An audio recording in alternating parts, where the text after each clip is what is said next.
¿Qué tal? Buenos días. Ya tenemos reforma de pensiones. Hoy vamos a hablar con expertos que nos ayuden a determinar si nos beneficia o no. De eso hablamos hoy en República.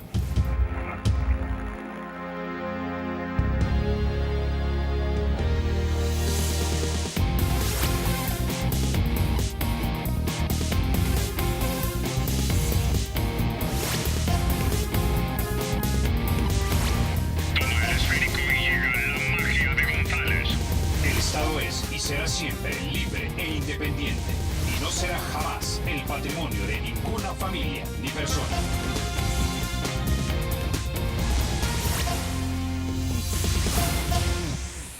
Bueno, sin mayor preámbulo, vamos a introducir a nuestros invitados esta mañana. Nos acompaña María Elena Rivera. Ella es investigadora de Fundaungo. También nos acompaña el maestro Carlos Pérez, también él es investigador económico de FUNDE, Fundación Nacional para el Desarrollo. Y vía Skype nos acompañará desde Guatemala Ricardo Castaneda, él es economista senior para El Salvador del Instituto de Estudios Centroamericanos Fiscales. Bueno, antes de iniciar entonces, mi querida María Elena y maestro Carlos Pérez, este tema lo hemos estado tocando a lo largo de más de un año, creo yo, ¿verdad?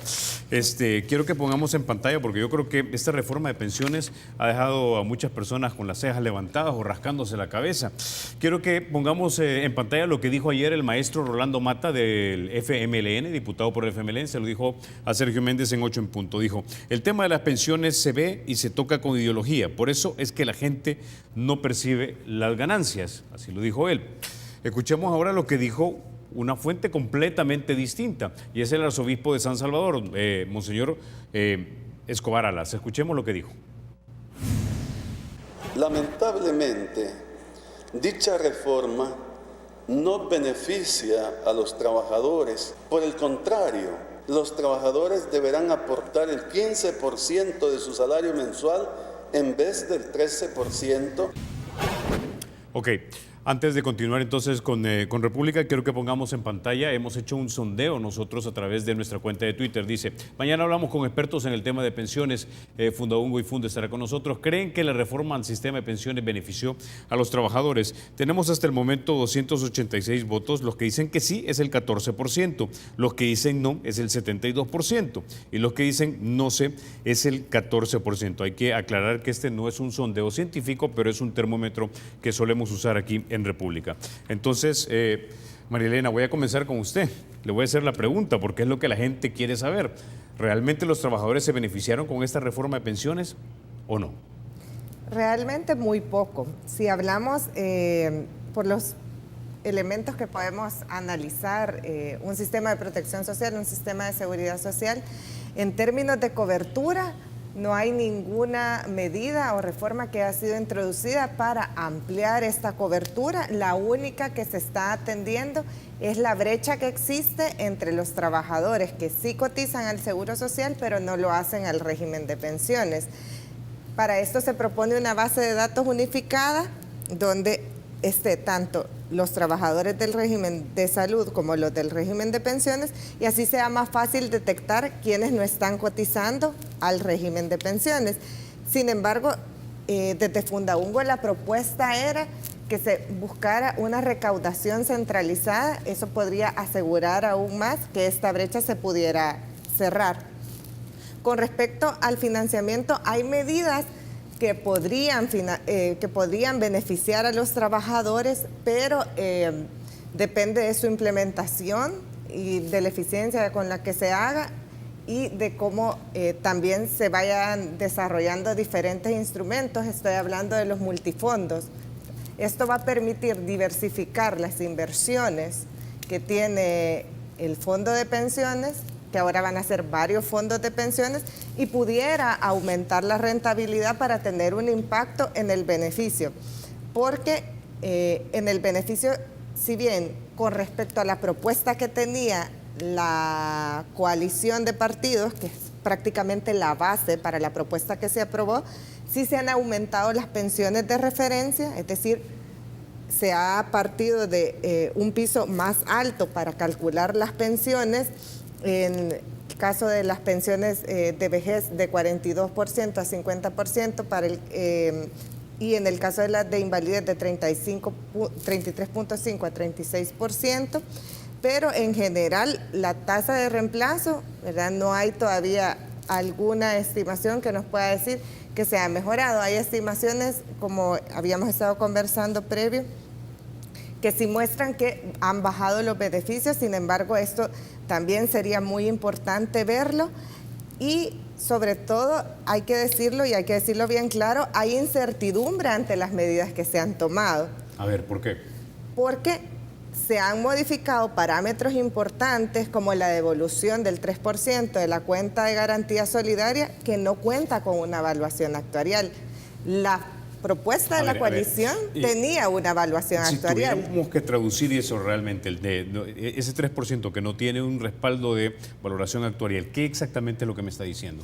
Que en la propuesta de la coalición se aportaba el 5% a la cuenta de garantía solidaria, y esa servía para financiar todas las obligaciones que incluyen pensión mínima, certificados de pago de los anteriores pensionados del sistema anterior, pero ese usted no lo veía, solo le garantizaba su beneficio de longevidad y el pago también de cotizaciones del Seguro Social, ¿verdad?, para una población. Eso había sido estimado de esa manera.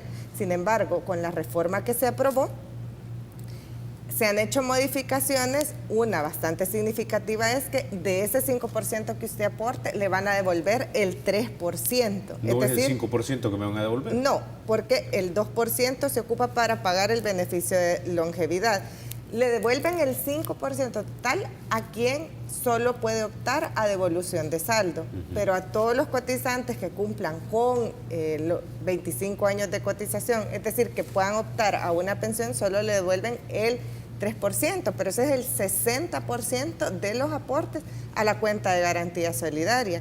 Es decir, es un monto bastante significativo que puede implicar, ¿verdad?, algún problema debido a que no se había contemplado que se devolviera, sino que únicamente permaneciera en la cuenta de garantía solidaria. Entonces, es una medida que se ha tomado, que no estaba evaluada, ¿verdad?, y no se conocen muy bien los impactos que pueda tener, tanto en términos de sostenibilidad como incluso si puede tener algún impacto en las finanzas públicas, aunque se delimitó la garantía estatal que también se tiene con este sistema.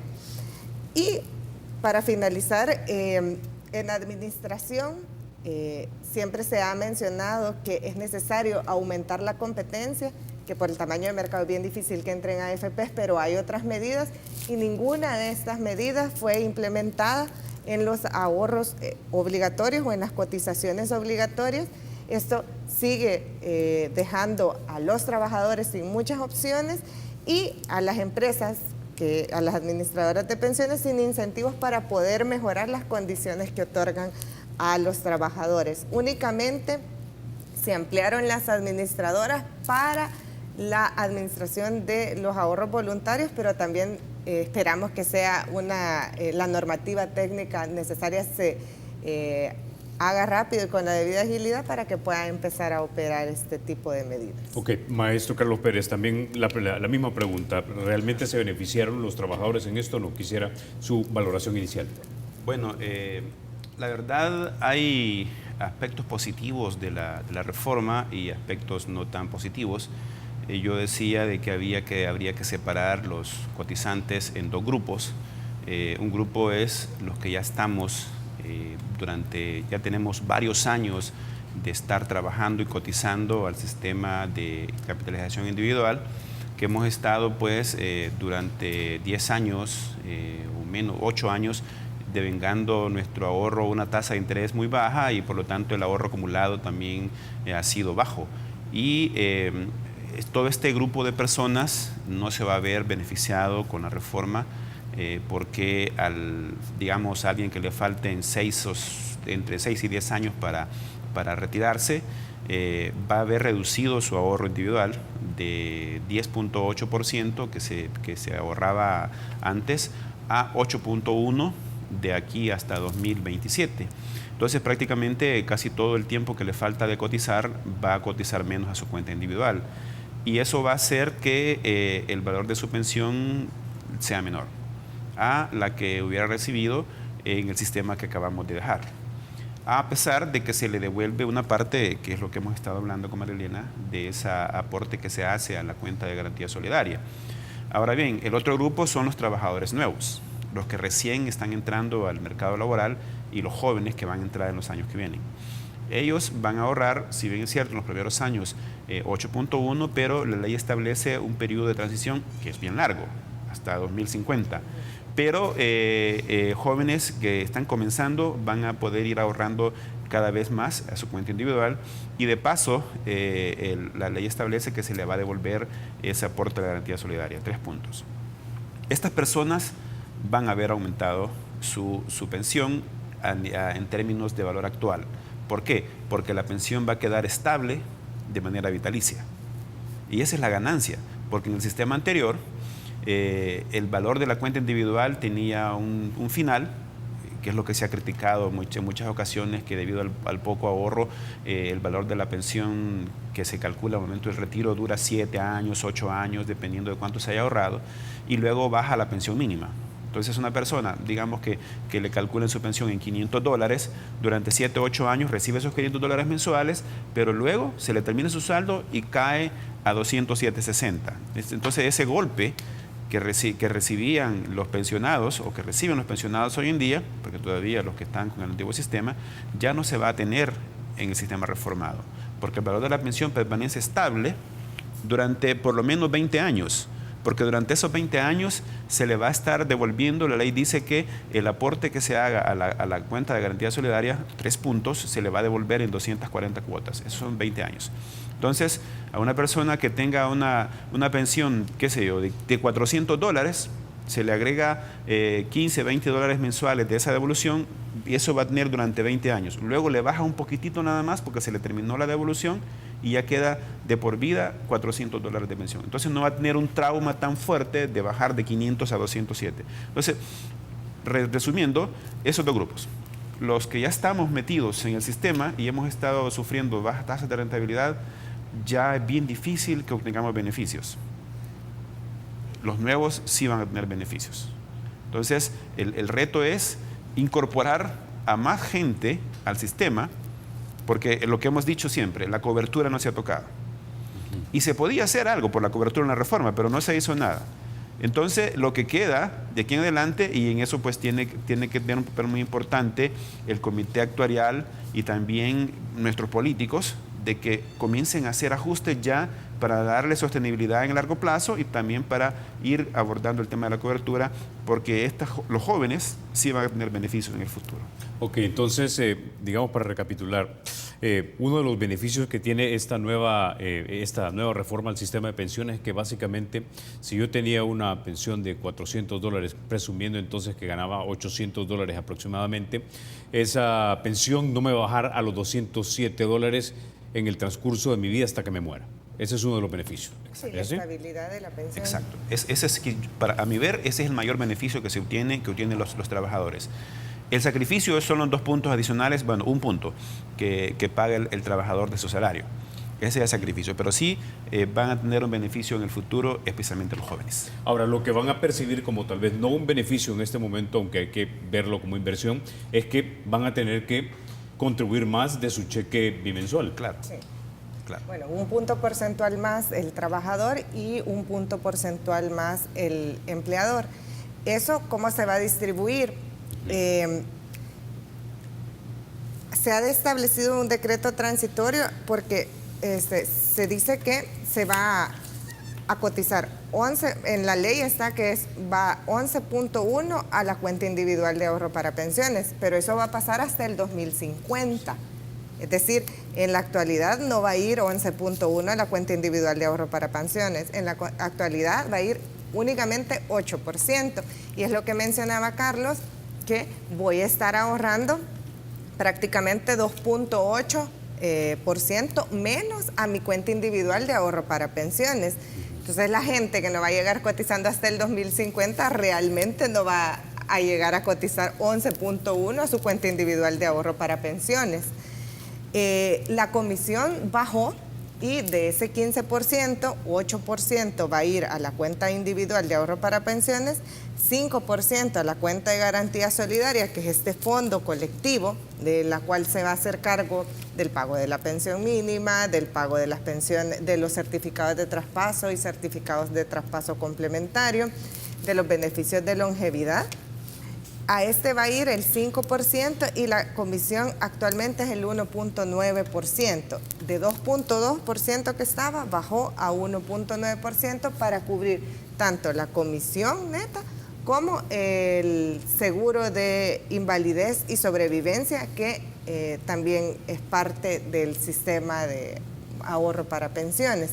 Entonces, si bien se va a hacer un esfuerzo mayor, se va a ahorrar en estos primeros años, se va a ahorrar sustancialmente menos en las cuentas individuales de ahorro para pensiones, y eso se puede reflejar precisamente en las menores estimaciones en cuanto a tasa de reemplazo que se pueda tener, o sea, es decir, en pensión futura, porque como sabemos, siempre ahora, a pesar de que va a estar financiada por dos fuentes, mi pensión por la cuenta individual de ahorro para pensiones y la cuenta de garantía solidaria, pero siempre la parte principal está por lo que ahorro, a lo que se invierte, las ganancias que tiene esto y al momento de mi retiro.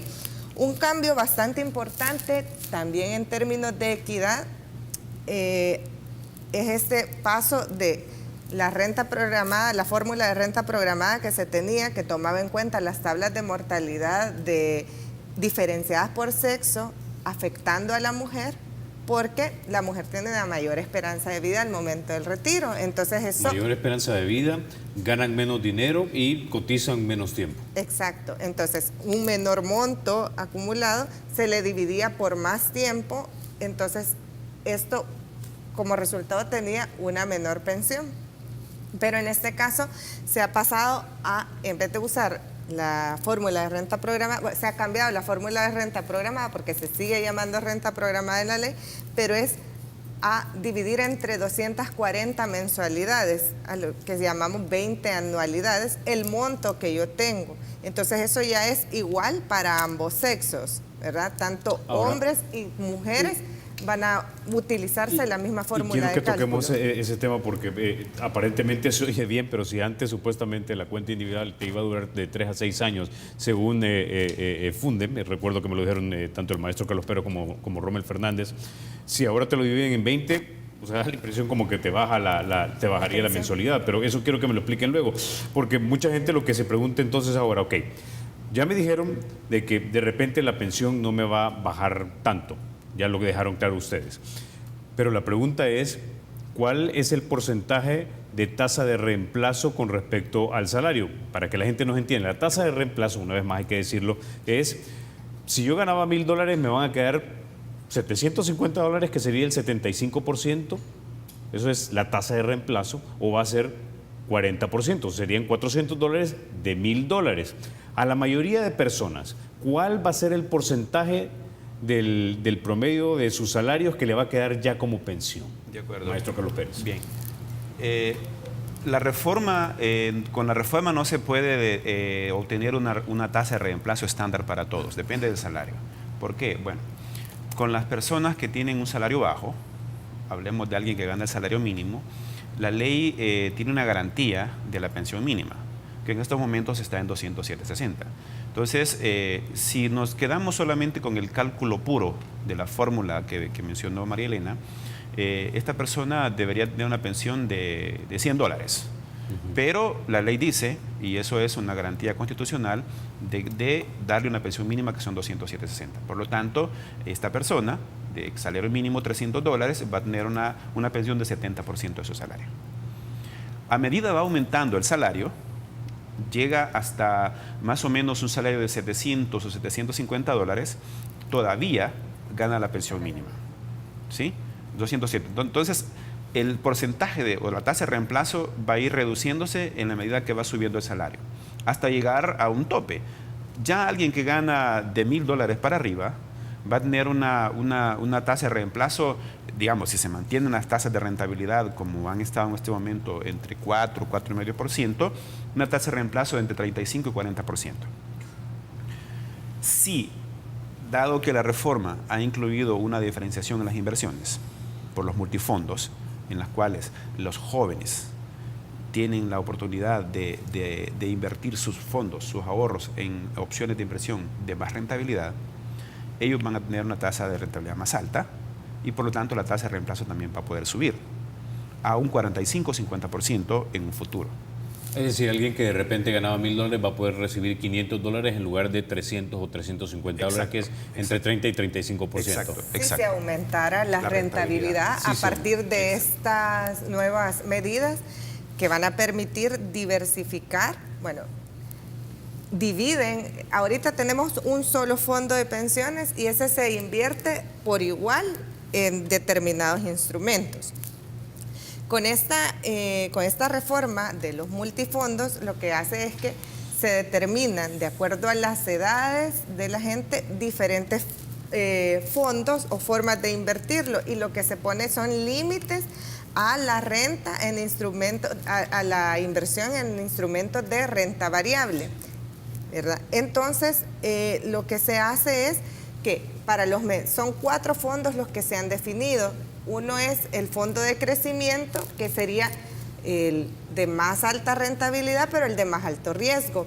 Ahí solo se permitiría que se incluyan los ahorros de los que son menores de 35 años. ¿Verdad? Entonces, ¿por qué? Porque a pesar de que están expuestos a un alto riesgo, tienen mayor tiempo, ¿verdad? Okay. Para ir compensando esas Quizá ganancias. para que lo expliquemos a la gente, este sistema es algo parecido a lo que, por ejemplo, yo utilicé allá en los Estados Unidos. Cuando llegaba el asesor financiero me decía, usted está lo suficientemente joven en este momento, ¿cómo quiere invertir sus fondos de retiro? Hay fondos de alto riesgo que le dan una gran rentabilidad, usted puede ponerlos todavía porque está joven, si los llega a perder todavía tiene tiempo para seguir trabajando, pero le aconsejamos también que lo meta en de mediano riesgo y algunos de bajo riesgo. En la medida en la que uno se va haciendo viejito, es decir, te vas acercando a la época en la que te vas a jubilar, empezás a invertir en fondos más seguros, es decir, que hay poca posibilidad de que perdas esos fondos y por lo tanto, como te estás acercando, no los querés perder, entonces los metes ahí. Eso es para explicarle un poco a la gente, ¿no? Sí. Exacto. Son 4, ¿verdad? El de crecimiento, que es el que ya explicamos y que muy bien lo acaba de ilustrar. El otro es el fondo de pensiones moderado, que estarían los afiliados que tengan 36 años hasta 5 años antes de retirarse, tanto para hombres como para mujeres.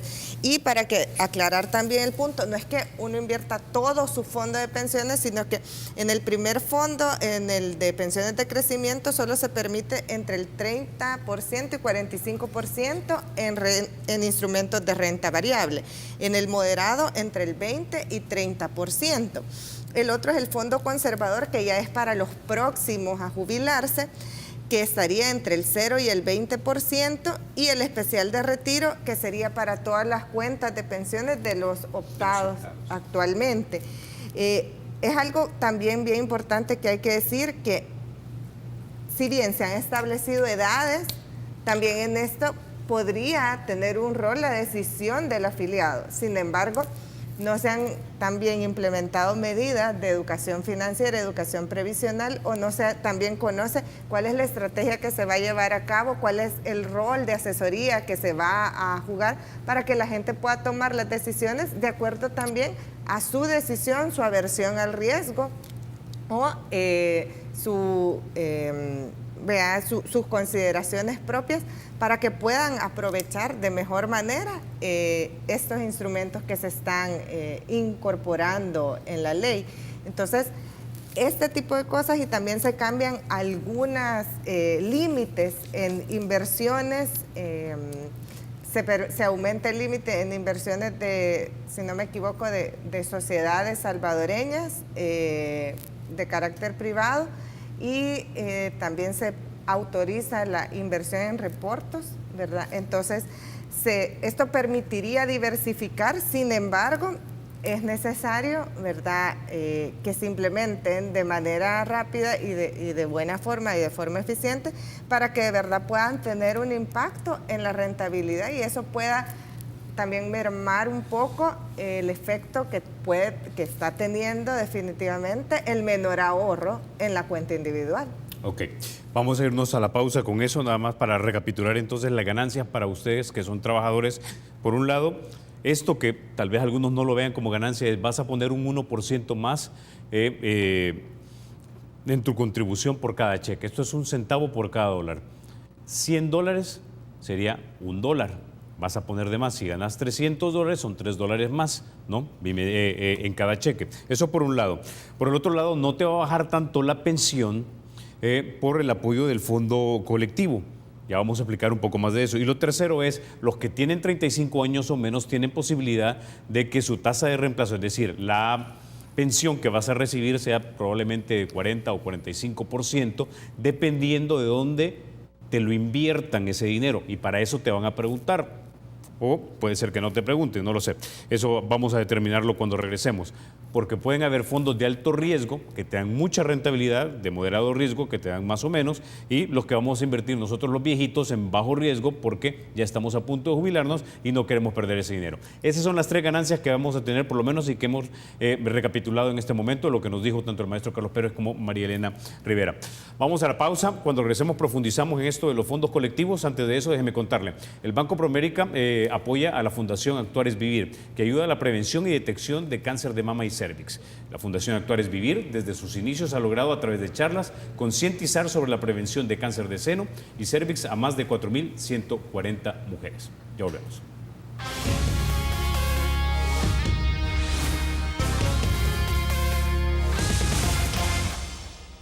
Gracias por continuar con República. Le recordamos que tenemos un sondeo en nuestro Twitter, en República SB33. Estamos preguntando si usted cree que se beneficia o no de la reforma de pensiones. En ese momento hemos recibido 300 votos. El sí dice 13%. 13% de la gente cree que se va a beneficiar. Que no se va a beneficiar es el 72% y la gente que no sabe o no lo tiene claro es el 15%. Este es un sondeo que obviamente no es científico, pero es un termómetro. Vamos a irnos hasta Guatemala. Ahí se encuentra Ricardo Castaneda del Instituto Centroamericano de Estudios Fiscales, economista senior también para El Salvador. Ricardo, como siempre, bienvenido a República. Carlos, muy buenos días, un placer saludarte. Bueno, a tu juicio, Ricardo, ¿se benefician los trabajadores con esta reforma de pensiones? Pues mira, la verdad es que no hay certeza. Lastimosamente, cuando se aprueba esta reforma de pensiones, tal como quedó establecida, no hay estudios actuariales que permitan identificar, por un lado, cuál va a ser el costo que va a representar para las finanzas públicas, pero tampoco conocemos cuáles van a ser las tasas de reemplazo para los trabajadores. Se ha hablado mucho, sin embargo, creo que actualmente lo necesario es que se puedan hacer este tipo de estudios que permitan reconocer realmente quiénes son los ganadores de esta reforma, si es que hay. A mí me parece que ya cuando en la última parte de la discusión, cuando el gobierno hace una nueva propuesta y los partidos de oposición retoman la propuesta de ISP y le incorporan algunos pequeños cambios, realmente lo que estaba en discusión era, por un lado, la posición del Ejecutivo que buscaba de algún modo aliviar las finanzas públicas, y del otro lado lo que estaba buscando la oposición era garantizar la rentabilidad de las administradoras de pensiones. Cuando uno observa por el lado del alivio de las finanzas públicas, pues ya en el presupuesto para el año 2018 ya se habla de que hay un ahorro, entre comillas, de casi 1% del Producto Interno Bruto, lo cual obviamente permite liberar en alguna manera un espacio fiscal. Sin embargo, aún así, para el próximo año el Estado deberá más o menos asignar alrededor de $300 millones. Sin embargo, no sabemos cuál es el impacto que va a tener en las finanzas públicas en el mediano plazo, pues estas reformas hicieron de que el Estado adquiriera nuevas obligaciones, como lo de la cuenta de garantía solidaria. También se establece que para el año 2018 y 2019 se deberá destinar 1.7% de los ingresos netos y a partir del 2019 un máximo de 2.5%. También va a haber más presión, por ejemplo, para el Instituto Salvadoreño de Seguro Social, porque ahora, en la medida que cada vez se vayan incorporando más personas, de acuerdo a lo que se estableció en estas reformas, implicará también una mayor presión. Todos estos impactos no están cuantificados, realmente no sabemos cuál va a ser, y entonces hay un panorama de incertidumbre. Obviamente, en un país tan polarizado como El Salvador, lograr los acuerdos siempre es bueno. Sin embargo, creo que debemos de ser muy cautos y no celebrar, sino que empezar a ver esa letra pequeña que puede determinar que en los próximos años vayamos o esté la necesidad de una discusión nuevamente del tema previsional. Yo esperaría que las fuerzas políticas comprendan que este tipo de discusiones se deben de hacer transparentes, donde deben de estar incluidos todos los sectores, porque se pone en juego el bienestar de toda la población. Y algo que hay que recalcar es que los problemas estructurales del sistema previsional, como la cobertura, el tema de la equidad, la competencia, todos esos temas fueron ausentes. No se tocaron, y por lo tanto es evidente que en El Salvador sigue siendo necesario una reforma previsional integral, pero además también sigue siendo imperante un acuerdo fiscal integral, porque que nadie se equivoque, esta reforma previsional no va a solucionar los grandes problemas estructurales de las finanzas públicas salvadoreñas. Okay. Con esa idea vamos a terminar en este momento contigo, Ricardo, y quiero retomarla porque tú ya mencionabas algo acerca de que es el Estado el que tiene que de alguna manera garantizar hasta el 2,5% del presupuesto algunos de los fondos que, si mal no recuerdo, van a parar a la cuenta colectiva. Por cierto, un saludo a don Carlos Cáceres, que nos está viendo en este momento, me mandó un mensaje, dice lo siguiente, para que lo comentemos acá: la cuenta de garantía solidaria no será responsable de la retribución del 3%, será el presupuesto de cada año el que será responsable. La cuenta solidaria tendrá que llevar cuenta de lo que le corresponde a cada uno. Recapitulando para los que nos ven en la casa, la cuenta solidaria es lo que vamos a poner, digamos, y es una cuenta de solidaridad intergeneracional, es decir, yo voy a poner dinero ahí para que los viejitos que en este momento están pensionados reciban parte del cheque de su pensión, y cuando yo me jubile, espero que los jovencitos que vienen detrás de mí hagan lo mismo por mí.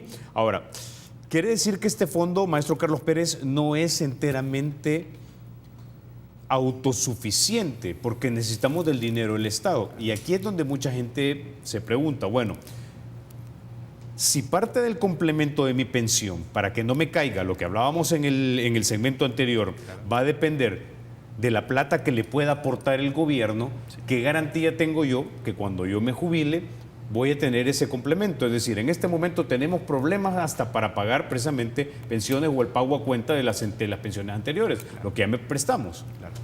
Bueno, partamos de lo que dice la ley. La ley dice que el Estado va a hacer un aporte a la cuenta solidaria, ¿verdad? Que los primeros 2 años va a ser de 1.7% y a partir de 2020 va a ser de 2.5% del presupuesto. Es un aporte que va a hacer el Estado utilizando pues o invocando su obligación constitucional de garantizar la seguridad social. La devolución que se le va a hacer a los pensionados de parte de ese aporte va a venir de la cuenta solidaria. Si lo vemos así en términos prácticos, como decía el señor ministro, pues lo va a pagar el Estado, en parte, ¿de acuerdo? En parte. Ahora, ¿qué garantía tenemos? Como tú dices, bueno, es de esperar de que el Estado honre esa obligación. Está en la ley y al estar en la ley, pues el Ejecutivo tiene que cumplirlo. Pueda pasar, como ha sucedido pues con las cotizaciones patronales, con el IS, de que el Ejecutivo o el gobierno en general pues tenga mora con el Seguro Social.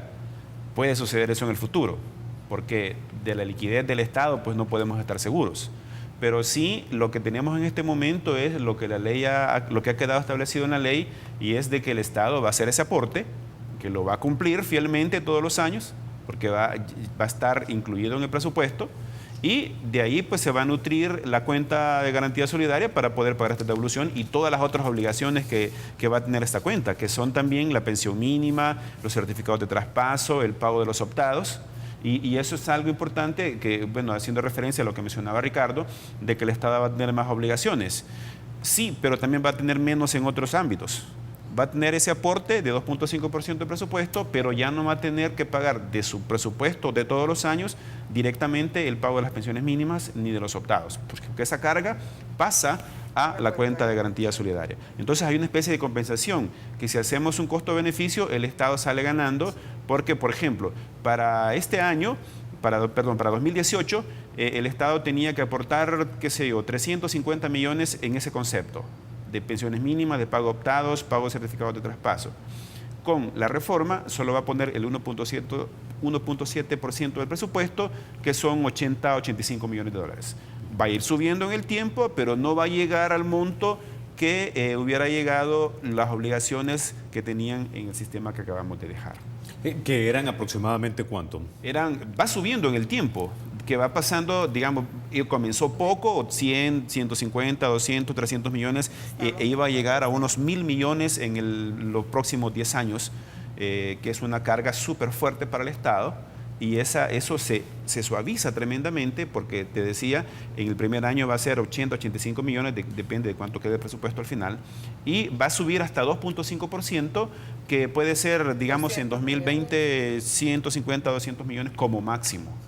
Por lo tanto, la carga financiera para el presupuesto del Estado baja sustancialmente, y eso es el beneficio que ha tenido el Estado para tener un respiro en la liquidez en el corto y mediano plazo. Es decir, si digamos a ojo de buen cubero, estos pagos van a llegar a que a unos 250 millones de dólares, los que va a poner el Estado ahora bajo el nuevo sistema, asumiendo que llegamos a 2,5% del presupuesto, versus los 1.000 millones. Exacto. 250 millones versus 1.000 millones. Esa es la ventaja para el Estado. Exacto, okay. En el mediano plazo. Exacto. Ahora, otra pregunta que la gente se hace, María Elena, y es con este fondo colectivo. Ya sabemos que es de solidaridad intergeneracional, es decir, yo pongo dinero para pagarle a los viejitos que están pensionados y espero que se haga lo mismo conmigo. Pero mucha gente se va a preguntar, bueno, pero ¿qué tal si yo no quiero ser solidario? Y yo lo que quiero es sacar mi dinero. ¿Lo voy a poder sacar? No, o sea, si está ahorita como activo, cotizando, no es opcional. No estamos en un sistema paralelo. En un sistema paralelo sí se puede, o solo ahorro en el pilar de capitalización privado o ahorro en ambos. En este no, en este, por ley, se va lo que usted, el 15% de su salario que usted cotice mes a mes, va a ir destinado a ambas cuentas, a la cuenta individual de ahorro para pensiones y a la cuenta de garantía solidaria. Si bien siempre se mantiene la opción de devolución de saldo, pero esa es al momento de su retiro. Y si usted opta por la devolución de saldo, sí puede retirar parte de ese dinero cuando usted se jubile, pero mientras está en la etapa activa, es decir, mientras esté cotizando, tiene que cotizar por ley a ambas cuentas, a la de garantía solidaria y a la individual. Yo creo que es bien importante también mencionar que la garantía estatal tiene ese límite, ¿verdad?, del 2.5% y solo garantiza también la pensión mínima, no garantiza todas las obligaciones que tiene la cuenta de garantía solidaria. Entonces, tener bien claras las estimaciones. Es decir, que si por ejemplo mi pensión era de $500, el gobierno se compromete a pagar hasta $207 y los otros de 293 tienen que salir. No de forma individual, lo estoy hablando con respecto a la cuenta de garantía solidaria, es decir, a todo ese fondo colectivo, si bien tiene ese límite de 2.5% del presupuesto a partir del 2020. Por eso es bien importante conocer las evaluaciones y los impactos que puede tener estas modificaciones que se hicieron, por ejemplo, de la devolución del 3%, porque si falta dinero en esa cuenta, el Estado solo va a garantizar la pensión mínima.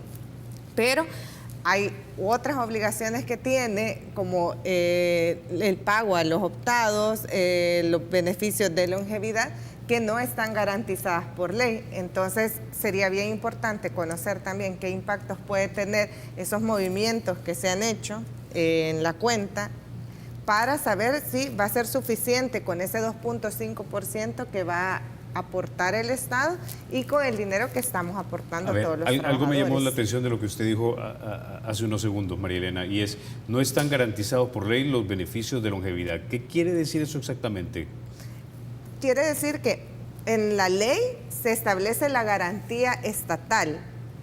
La garantía estatal es lo que dice, por ejemplo, en el caso de la ICP era ilimitada. En la propuesta de la ICP o en la propuesta de los sindicatos era ilimitada. Es decir, ¿pero ilimitado qué quiere decir? ¿Que si yo vivía 100 años, 100 años me iban a pagar? No de forma individual, lo estoy hablando. Que el Estado iba a garantizar el pago de todas las obligaciones de la cuenta de garantía solidaria. Es decir, si le faltaba dinero a esa cuenta para pagarle a los optados, para pagar las pensiones de longevidad de alguien, el Estado iba a poner ese dinero y lo iba a compensar para que la cuenta de garantía solidaria cumpliera con sus obligaciones, ¿verdad? De esa forma era ilimitada porque todo lo que necesitara la cuenta de garantía solidaria el Estado se lo iba a aportar para que cumpliera con las obligaciones. En este caso, en el caso como ha quedado la reforma, se limita esa garantía estatal solo al 2.5% del presupuesto y para garantizar las pensiones mínimas. Es decir, si la cuenta de garantía solidaria tuviera problemas para afrontar otro tipo de obligaciones, sería interesante conocer cómo se afrontarían, ¿verdad? Ok, con ese entonces nos vamos a ir a la pausa porque me dan con el sabor con que de repente el Estado tiene que ser responsable en el futuro para que si se presenta algún problema nos pueda responder. Y eso hemos visto históricamente que no ha sido así. Bueno, vamos a la pausa, ya volvemos.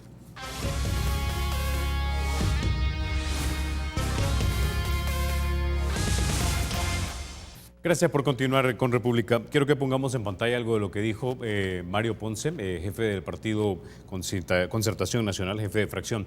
Él se lo dijo ayer a mi querido Sergio Méndez en 8 en punto. Le dijo, es justo aumentar el número de pensionados reduciendo de 25 a 20 años para que muchos disfruten de sus ahorros. Quiero ir contigo hasta Guatemala, Ricardo Castaneda, porque esto me pareció un poco desconcertador en el sentido de que hoy día vivimos más años. En el caso, por ejemplo, de las mujeres ganan menos dinero y en general las personas ganan bajos sueldos. Entonces, ¿cómo es que podíamos modificar un parámetro, aunque a la gente le guste, le diga, voy a trabajar menos? Sí, pero entre menos trabajas de tiempo, también menos ahorras. Entonces, ¿tiene sentido esto o fue solamente una medida, digamos, de corte populista? No es para recortar la edad de retiro, sino que esta medida va establecida en aquellas personas que luego de haber alcanzado cierta edad no alcanzan, por ejemplo, todos los años de cotización, y entonces en la reforma anterior prácticamente se quedaban sin una pensión. Ahora las reformas lo que buscaban es de que de alguna manera incluso el tema de la cuenta de garantía solidaria se le pueda devolver a las personas que no alcanzan una pensión, pero que sí habían ahorrado. Esto me parece bastante justo. Lo que pasa es que cuando se hace la reforma previsional debemos de tomar en cuenta las condiciones del mercado laboral. En el caso de El Salvador es evidente que la mayor cantidad de personas se encuentran fuera del sector formal, es decir, que no logran al momento de que llegan a la edad de retiro poder contar con una pensión digna. Por eso era fundamental que en la discusión del sistema previsional se tocara el tema de la cobertura. Lastimosamente no se hizo porque al final de cuentas, ¿cuál es el objetivo del Estado? ¿Qué debería de buscar el Estado con el sistema previsional? Es garantizar un retiro digno a todas las personas y a partir de ahí donde se deben de tomar las decisiones que busquen alcanzar ese objetivo. Lastimosamente no ha sido así. Desde la decisión de la privatización hasta la decisión que tenemos hasta ahora, se han buscado ya sea oxigenar las finanzas públicas, como decía, o asegurar que las administradoras de fondos de pensiones continúen administrándolo, pero no se están atacando este tipo de problemas. Por ejemplo, ya Fundaungo junto con el profesor Mesa Lago ya hacían una serie de recomendaciones sumamente interesantes que permitían mejorar la cobertura. Es evidente que en El Salvador es fundamental el rol que se pueda jugar desde el sector público, por ejemplo, a través de una administradora de pensión pública que entre a competir con las administradoras privadas, pero que además que busque el sentido de lograr mejorar la cobertura tanto para los pilares contributivos como los pilares no contributivos. Y el pilar no contributivo se va a poder incrementar en la medida que el Estado cuente con recursos suficientes para ello. Sin embargo, si continúa la dinámica en la cual el Estado básicamente está priorizando en su presupuesto que la mayor cantidad de recursos vaya para el pago de deuda, pues será muy difícil que contemos con un Estado salvadoreño que garantice derechos, que creo que al final de cuentas es la discusión que debemos de tener como sociedad salvadoreña.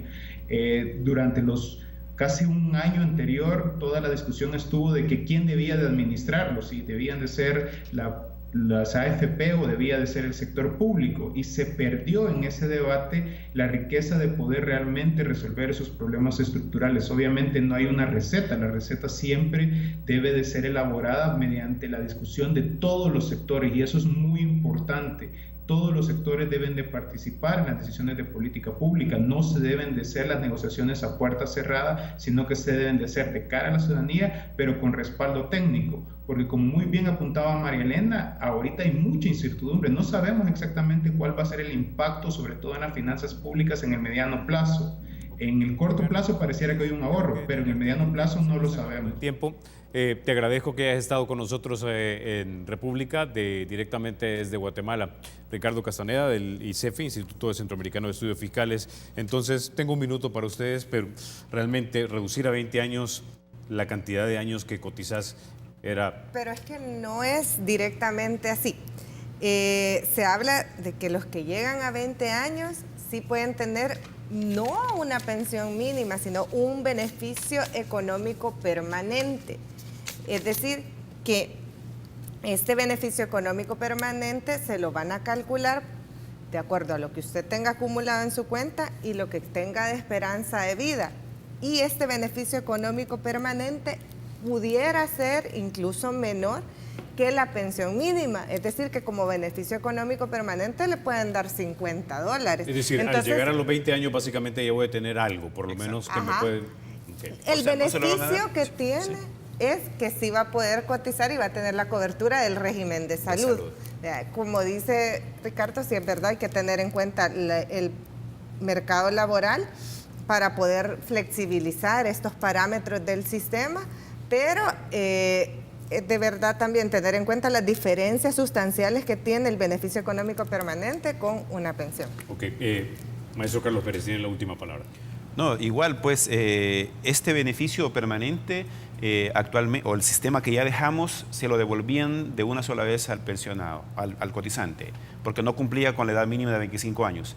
En la nueva reforma, el nuevo sistema, se lo van a dividir en mensualidades, como que si fuera una pensión, pero puede ser incluso menor. De hecho, sería menor en muchos casos. Y el beneficio es de que va a tener salud durante el tiempo que pueda vivir esta persona. Entonces, no es en sí una pensión, sino que es la misma devolución que le dan hoy en día, pero repartida en mensualidades. Y bueno, me parece que igual el trabajador puede decidir si lo retira de una sola vez o si lo retira en cuotas. Ok, bueno, llegamos entonces al final de República. Me quedo con que el trabajador, usted que está en casa, básicamente gana lo siguiente: no habrá un gran bajón en su pensión una vez se le acabe la cuenta individual gracias al apoyo del fondo colectivo. Tampoco cree que es una gran pensión, es 35% de lo que estamos hablando del promedio de salarios que usted haya tenido. Lo siguiente es el potencial de la rentabilidad, pero para los más jóvenes de 35 años para abajo, que van a poder invertir en fondos de alto riesgo, pero que tienen también gran rentabilidad. Son las dos ganancias, digamos, más o menos para los trabajadores. El gobierno gana porque obviamente de 1.000 millones de obligación que iba a tener en un momento dado de destinar del presupuesto general de la nación para pagar lo que ya prestó, baja a unos 250 millones, y obviamente las AFPs, que no discutimos a fondo ese punto, se quedan, digamos, creo yo que tablas con la ganancia que tenían antes, ¿no? Así las cosas. Vamos a armar otro República, pero para hablar exclusivamente de las AFPs de repente. Perfecto. O conforme vaya evolucionando esto y vayamos descubriéndole más aristas al tema. Muchísimas gracias, María Elena, maestro Carlos Pérez, Ricardo Castaneda en Guatemala, por haber estado esta mañana aquí en República. Ustedes, amigos, se quedan con la emisión matutina de Teleprensa con mi querido Rafa García.